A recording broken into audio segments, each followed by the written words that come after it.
কবর হলো এমন বাড়ি যেই বাড়ির নাই ঠিকানা, এমন অন্ধকার ঘর যেই ঘরে নাই বিছানা।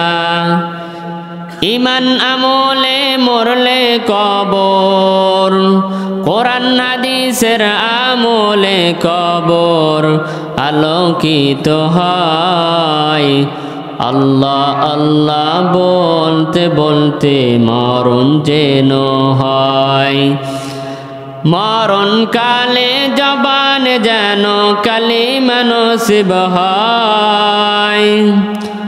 আমাদের আল্লাহ আল্লাহ বলতে বলতে মরণ যেন হয়। এই জায়গায় আসলে বসলে তিনটা পুরস্কার দিবেন আমার আল্লাহ। 1 নাম্বার, বান্দার জীবনের তামাম সগীরা গুনাহগুলো মাফ করে দিয়ে দিবেন, জোরে বলুন সুবহানাল্লাহ। 2 নাম্বার হলো বান্দার রিজিকের ব্যবস্থা করে দিবেন আমার আল্লাহ। শেষ নাম্বার হলো ওই বান্দাকে আল্লাহ তাআলা জান্নাত তার জন্য একটা বরাদ্দ করে দিয়ে দিবেন, জোরে বলুন সুবহানাল্লাহ। সম্মানিত হাজিরিন,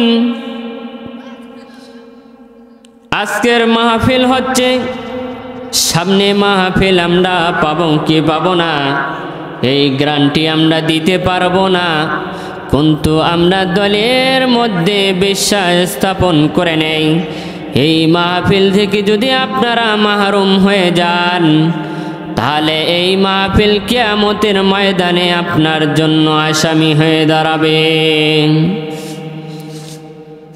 তাই বলতেছি, যে যেখানে আছেন, যে অবস্থায় আছেন, এই মাহফিলে এসে বসে যান। এই মাহফিলের আদব আপনারা বজায় রাখুন। সম্মানিত হাজিরিন, আমি কোরআনে কারীম থেকে সূরা বাকরার একটি মাত্র আয়াতে কারিমা তেলাওয়াত করেছি। আল্লাহ তাআলা বলেন, ফাযকুরুনি আযকুরুকুম ওয়াশকুরু লি ওয়ালা তাকফুরুন। জোরে বলুন আল্লাহু আকবার।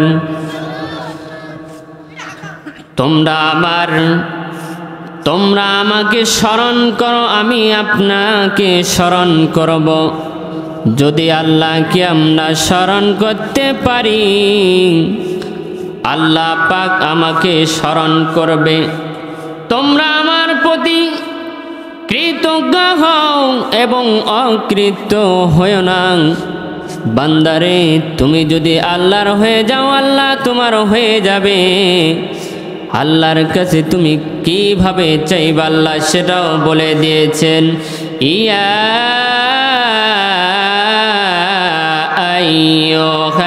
আইয়ুহাল্লাযীনা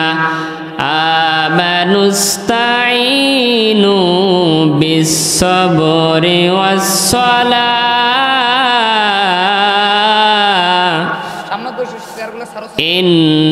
ইন্নাল্লাহা মা'আস-সাবিরিন।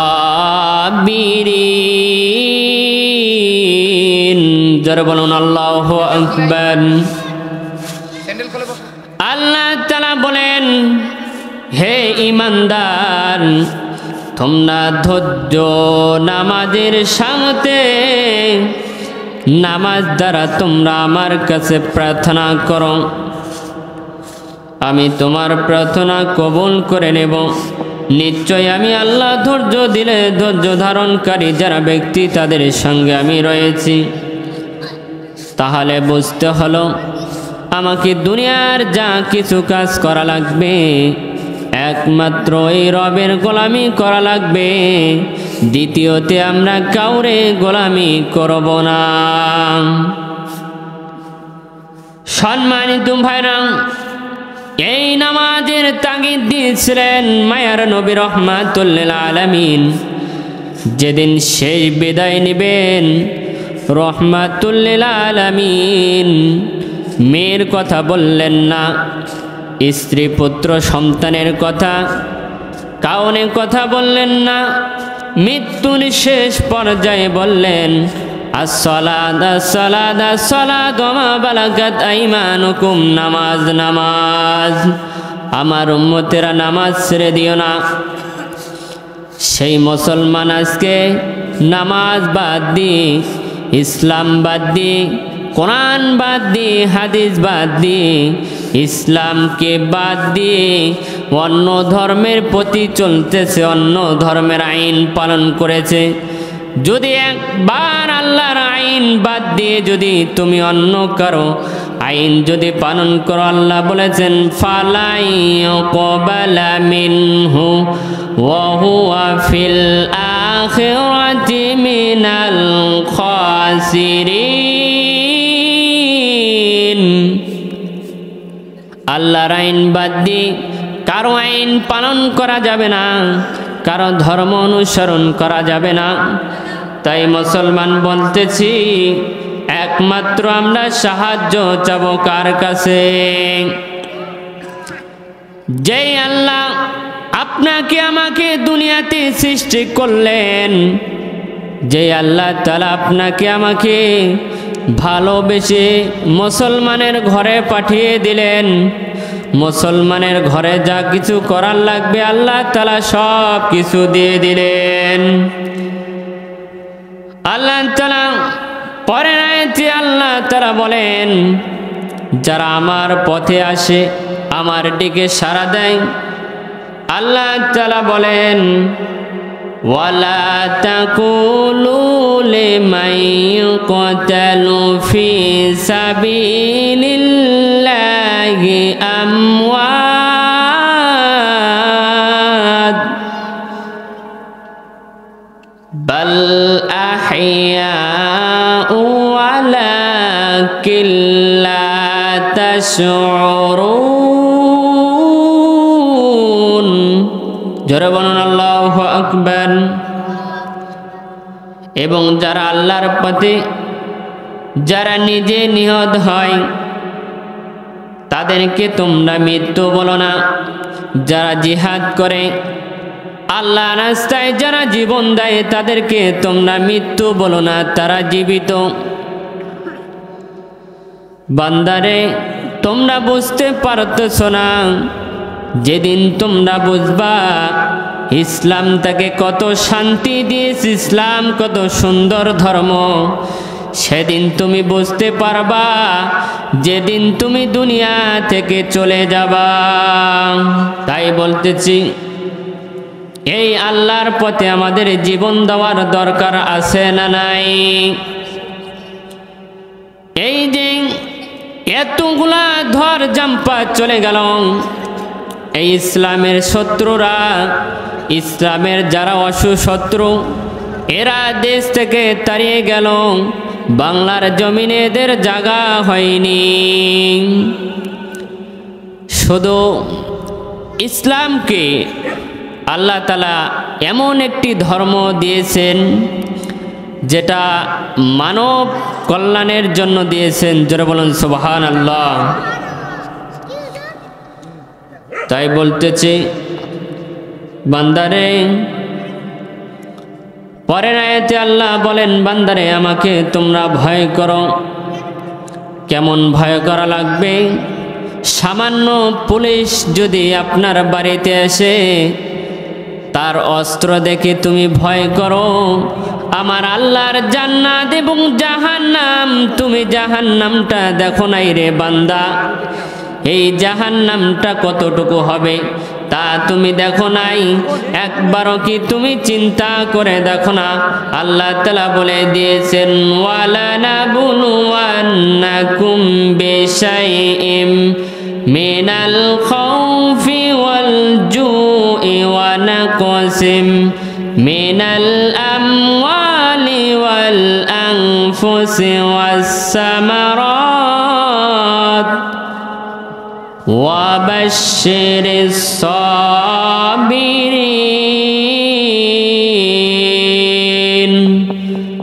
জোরে বলুন আল্লাহু আকবার। আমি আল্লাহ তোমাদের কিছু ভয় দিব, এমন এমন ভয় দিব যে ভয় তুমি ভয়তে কতর্ক হয়ে যাবে। এই ভয়গুলা যদি তুমি ধৈর্য ধারণ করতে পারো, আমি আল্লাহ তাআলা তোমাকে এমন এমন দুনিয়াতে পরীক্ষা করব। এক নাম্বার পরীক্ষা হলো তোমাকে ভয় দেখাবো, এমন একটি ভয় দেখাবো যে ভয় দেখলে তুমি আতঙ্ক হয়ে যাবে রে বান্দা। দ্বিতীয় নাম্বার তোমাকে ক্ষুধা অবস্থায় পরীক্ষা করব। তৃতীয় নাম্বার হলো ধন সম্পদ দিয়ে আপনাকে পরীক্ষা করানো হবে। চতুর্থ নাম্বার হলো আপনার জীবন, আপনার কাছের মানুষটা, আমি আল্লাহ তোর মাটাকে কেড়ে নিলাম, তোর বাবাটাকে কেড়ে নিলাম, আমি আল্লাহ তোর সন্তানটারে কেড়ে নিলাম, তোর প্রিয় জিনিসগুলো আমি কেড়ে নিলাম। বান্দারে, আমি তোমাকে পরীক্ষা করার জন্য দুনিয়াতে পাঠাইলাম। আল্লাহ তাআলা বলেন, তোমার ফসলটা আমি পুরাই দিলাম, তোমার ফলনটা আমি কমাই দিলাম। এইগুলা আমি তোমাকে আল্লাহ তাআলা পরীক্ষা করব। যদি তুমি ধৈর্য ধারণ করতে পারো, আমি আল্লাহ তাআলা তোদেরকে সুসংবাদ দিয়ে দিলেন। আল্লাহ পাক বলেন সূরা মুলকের ২য় নম্বর আয়াতে বলেন, আল্লাযী খালাকাল মাউতা ওয়াল হায়াতা লিয়াবলুয়াকুম আইয়ুকুম আহসানু আমালা ওয়া হুয়াল আজিজুল গফুর। জোরে বলুন আল্লাহু আকবার। সূরা মুলকে আল্লাহ তাআলা বলেন, মৃত্যু এবং হায়াত, হায়াত এবং মৃত্যু আল্লাহ তাআলা সৃষ্টি করলেন দুনিয়াতে পরীক্ষা করার জন্য। কে কতটুকু আমল নিয়ে ভালো কাজ করতে পারে, সৎ কাজ করতে পারে, আল্লাহ পাক আপনাকে এই ক্ষুধাগুলা দিয়ে, এই ভয়গুলা দিয়ে আল্লাহ তাআলা আপনাকে পরীক্ষা করবে। যদি পাস করতে পারো বান্দা, আমি আল্লাহ তাআলা তোমাকে উত্তম প্রতিদান দেব। আল্লাহ তাআলা পরের আয়াতে বলেন, আল্লাযীনা ইযা আসাবাতহুম মুসিবাহ ক্বালু ইন্না লিল্লাহি ওয়া ইন্না ইলাইহি রাজিউন। আল্লাহু আকবার। আল্লাহ তাআলা বলেন, ধৈর্যশীল যারা, তাদের উপর মুসিবত আসবে, বিপদ আসবে। এই বিপদে আপনারা ভয় পেলে চলবে না, ভয় করবেন না। বিপদ এলে তোমরা সব কিছু ধৈর্য ধারণ করবেন। যদি ধৈর্য ধারণ করতে পারো এ বান্দা, আমি আল্লাহ তাআলা তোমাকে উত্তম পুরস্কার দিয়ে দেব। আল্লাহ তাআলা কি পুরস্কার দিবেন কোরআনে তাও বলে দিয়েছেন, ইল্লাল্লাযীনা আমানু ওয়া আমিলুস সলিহাতি কানাত লাহুম জান্নাতুল ফিরদাউসি নুজুলা। জোরে বলুন আল্লাহু আকবার। আল্লাহ তাআলা বলেন,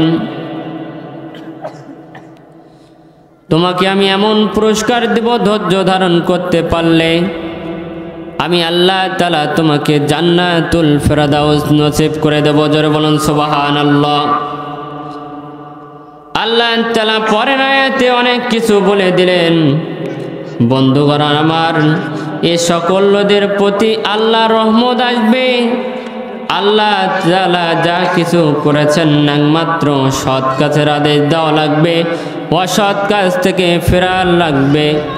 এই জন্যে বলতেছি মোহতারাম হাজিরিন, যে কথাগুলো বললাম আপনাকে আমাকে বুঝে আমল করার মতো আল্লাহ তাআলা তৌফিক দান করুক। আল্লাহ তাআলা বলেন ওয়ামান আহসানু ক্বাওলাম মিম্মান দাআ ইলাল্লাহি ওয়া আমিলা সালিহান ওয়া ক্বালা ইন্নানি মিনাল মুসলিমিন। আল্লাহ বলেন কেউ যদি ভালো কাজ করে, ভালো কাজের দিকে আহ্বান করে, আমি আল্লাহ তাআলা একে উত্তম প্রতিদান দেব। ওয়ামান আহসানু ক্বাওলাম মিম্মান দাআ ইলাল্লাহ। আল্লাহ তাআলা বলেন কেউ যদি ভালো কাজ করে, ভালো কাজের দিকে ডাকে এবং সৎ কাজ করে অসৎ কাজ থেকে ফিরায়, আর সৎ কাজের আদেশ যারা দেয়, ওয়াকালা ইন্নানি মিনাল মুসলিমিন, নিজেকে একবার মুসলমান দাবি করে, জোরে বলুন সুবহানাল্লাহ। তাই সম্মানিত হাজিরিন, যে কথা বলতে যাচ্ছিলাম সংক্ষিপ্ত তাফসীর, যে কথা বললাম সবাইকে বুঝে শুনে আমল করার মতো তৌফিক দান করুক। আর একটা সংগীত বলে আমি আমার সংক্ষিপ্ত বক্তব্য আমি পেশ করব। যারা আছেন, যেখানে আছেন সেখানে মনোযোগ দিয়ে পড়বেন, কারণ আমাদের মৃত্যুটা যেন কালিমা পড়তে পড়তে যেন আমাদের মৃত্যুটা হয়ে যায়, আর আল্লাহর নিয়ামত পেয়ে যেন নিয়ামতের শুকরিয়া আদায় করি, জোরে বলুন আমিন।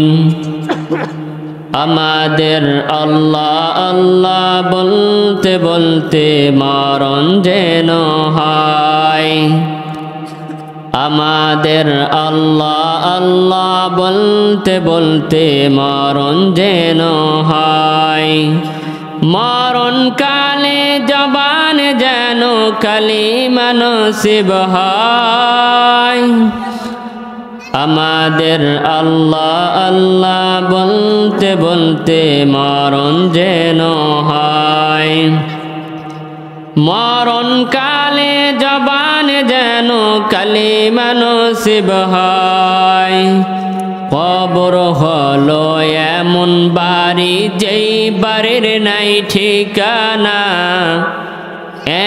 এমন অন্ধকার ঘর যেই ঘরে নাই বিছানা।